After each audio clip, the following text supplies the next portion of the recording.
I quilt because it relaxes me. It's something I thoroughly enjoy, and I can express myself in a whole lot of different ways. It's an inexpensive art medium. You can use old clothes if you have nothing else. But I find that as I say, it's relaxing, it's very creative for me, and it brings me peace. Well, for me, all of those textile arts, it gives me, I like to do things with my hands. One thing that's different with the quilting for me, you can, with all of the fabrics and the new techniques, you can express, I think, a broader range of themes and ideas.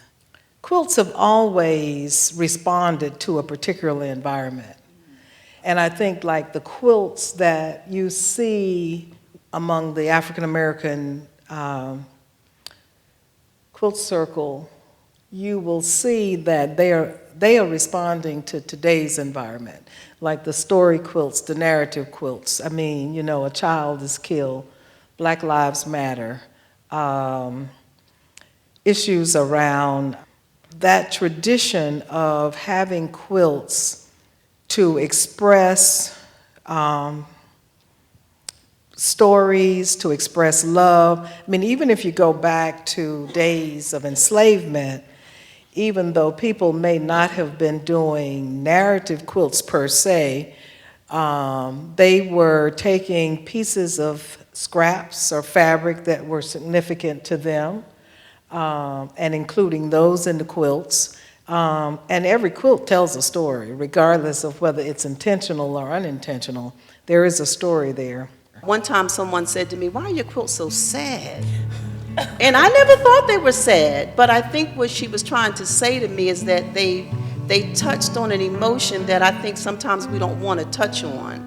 And whether that is women's issues or lynching, I mean, I've done a lot of quilts that deal with those kind of sensitive topics that we need to address, and quilting and just dealing with textiles is a wonderful way to kind of bridge that commonality, that human commonality, so that you can approach that sensitive subject in a warm way. These are our heirlooms.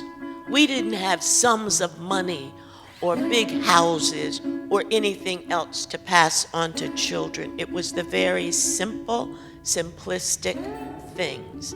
And I think the African American Quilt Circle as a whole has brought the value of this handwork, the value of this history to the forefront, so we know the importance that quilts have.